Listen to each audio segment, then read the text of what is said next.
Último bloque de Claves Económicas y recibimos en estudios a Federico Mutoni, director de la consultora Advice. Mutoni, muchas gracias por acompañarnos. Gracias a ustedes por la invitación, es un gusto estar por acá.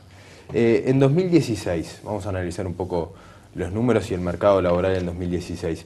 ¿Cuáles fueron los empleos o los puestos más solicitados por las empresas en general? El mercado laboral tiene una estructura en donde los cargos dependientes abarcan el 80% de los cargos, y esos son en números concretos los más demandados. Por lo tanto, si empezamos por ese grupo de cargos, vemos que hay una lista donde están los vendedores en primer lugar. Es un cargo esencial para las compañías, el de los vendedores, porque son los que generan los ingresos a las empresas. Y después hay cargos muy típicos y básicos de cualquier empresa, como son choferes, administrativos, auxiliares de limpieza y, por supuesto, cadetes o personas que atienden al público. Llama la atención en esta lista de los cargos operativos cómo empieza a ingresar en el top 10 el cargo de cuidador o de asistente de cuidados en esta nueva era que hay de un sistema nuevo de cuidados para las personas. Ahí eso tiene que ver, esa demanda de cargos, con el comportamiento de la economía, o también con que son cargos muchas veces de alta rotación de personal. Tiene que ver con las dos cosas, hay más rotación en este tipo de cargos y tiene que ver también con las transformaciones que se van produciendo en la economía.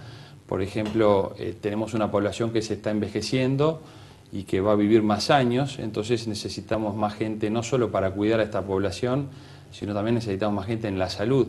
Y por eso en otras categorías también vamos a ver que empiezan a aparecer el auxiliar de enfermería en los primeros 10 de los cargos técnicos, o en los profesionales empieza a aparecer en el primer lugar el licenciado en enfermería. ¿Por qué? Bueno, porque va cambiando la extensión de la vida de las personas, y esto va afectando también la economía y la demanda laboral. ¿Podemos repasar cuáles son esos top 10 tanto de profesionales como de cargos administrativos demandados? Por supuesto, decíamos en los profesionales, los licenciados en enfermería, o los contadores, los abogados, arquitectos, ingenieros, médicos, son algunos de que están en el top 10. Esto nos hace pensar en algunas cuestiones como que todavía aquello de mi hijo el doctor sigue funcionando en Uruguay. Si bien los profesionales ocupan una porción pequeña del mercado, no más del 5%, pero aquellos que estudian una carrera universitaria y en carreras tradicionales van a tener de alguna manera una protección importante para el trabajo, en tiempos en los que se habla de la automatización y donde hay casi un 50% de trabajos que pueden ser sustituidos a futuro. Es una buena cosa estudiar una carrera universitaria en estas carreras tradicionales. Y en cuanto a los cargos técnicos, llama la atención tener en los dos primeros lugares del top 10 a los profesores y a los maestros.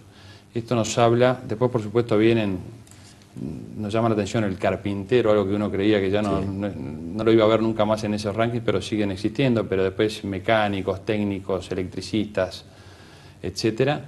Pero el hecho de que estén los profesores y los maestros entre los primeros lugares de los cargos técnicos nos habla de que hay una demanda permanente en el sector de la educación, y que esto se ve definitivamente en este tipo de listas. Con respecto a los cargos técnicos y profesionales, ¿cuál es la situación con respecto a eso? ¿Ha aumentado la demanda por cargos técnicos y profesionales?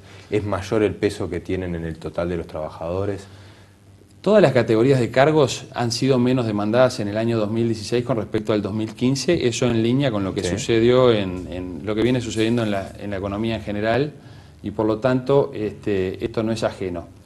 Con respecto a eso con respecto a la demanda, la verdad que es un dato importante porque es lo que están requiriendo las empresas y bueno... Exacto, los profesionales han tenido una protección porque su caída ha sido menor a la caída general, y los cargos técnicos, si bien cayeron en la misma proporción, a lo largo de los años los cargos técnicos vienen creciendo en su participación. Por lo tanto, es importante que sigamos teniendo estudiantes que vayan a la UTE o que busquen carreras técnicas, porque van a tener su participación en el mercado total es mayor hoy y es bastante relevante.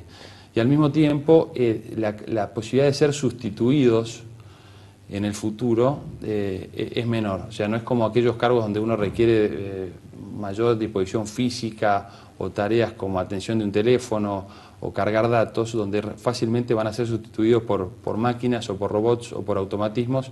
En este caso hay un expertise particular que se va a mantener. Hablando de eso, la automatización y o robotización, ¿es un fenómeno incipiente en Uruguay? ¿Hay ejemplos ya de casos prácticos de eso que se están dando, donde hay puestos que se han automatizado o robotizado incluso? Esto en realidad es algo que es bastante... Hace tiempo algunos gerentes de recursos humanos de compañías me decían, si yo puedo sustituir a un trabajador manual por algún automatismo, robot, que me cueste menos de 40, 50 mil dólares, lo voy a hacer porque lo voy a poner a trabajar ese automatismo 3 turnos, sin feriado, sin descanso, y por lo tanto la rentabilidad va a ser mayor. Y están así hoy en Uruguay todavía estamos algo más lentos en ese sentido. ¿Por qué? Porque la posibilidad de automatizar un trabajo, una función, y esto es un llamado de alerta, un llamado de atención para los trabajadores, tiene que ver con el costo de la implementación de ese automatismo, con la posibilidad técnica de hacer ese ajuste, de pasar de una persona a un automatismo. Tiene que ver con la escasez de habilidades que haya en el mercado para eso que yo quiero automatizar. Y tiene que ver también con las regulaciones y la aceptación del medio social. Es decir, ¿nos van a dejar automatizar esto o va a ser más complejo?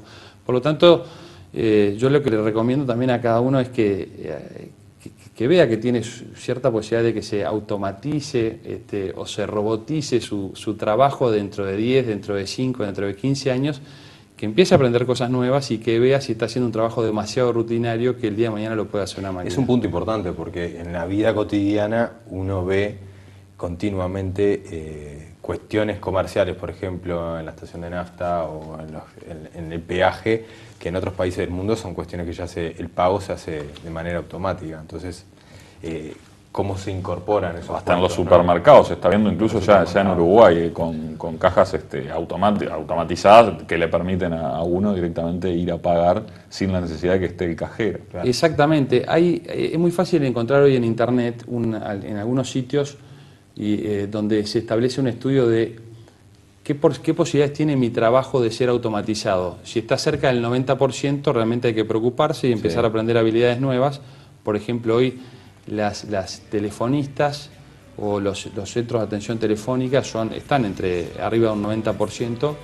Hoy se están implementando en empresas, conozco casos de empresas en Uruguay que están invirtiendo en los chatbots, que son los robots que van a contestar automáticamente a través del chat, y por lo tanto no van a necesitar para muchas de esas actividades personas respondiendo a preguntas que son frecuentes. Entonces, en ese caso, si alguien hace ese tipo de actividad, si hace trabajo físico, si procesa datos, es importante que empiece a estudiar algo nuevo. Sí, es una cuestión importante y de mucho análisis, ¿no? Por supuesto, ofrece desafíos en el mundo, está habiendo cambios muy importantes a nivel del trabajo. Ya dijo el director de la OIT que el desempleo va a tender a aumentar en todo el mundo, porque esta dinámica de cambio no se va a poder ajustar rápidamente y por lo tanto la tecnología que incorpora múltiples beneficios también va a implicar algunos desafíos a los que vamos a tener que ir enfrentándonos de a poco. Federico Mutoni, director de Advice, muchas gracias por acompañarnos esta noche. Gracias a ustedes, un gusto. Gracias. Fabián, todo por esta noche, todo por este programa. Un programa cargado de entrevistados y esperemos que haya sido del agrado de los que están. Y mucha información también. Nos reencontramos el próximo martes a las 21 horas por NSTV, el canal de Nuevo Siglo, y como recordamos siempre, mañana en Off the Record con todo el equipo de NSTV. Muchas gracias.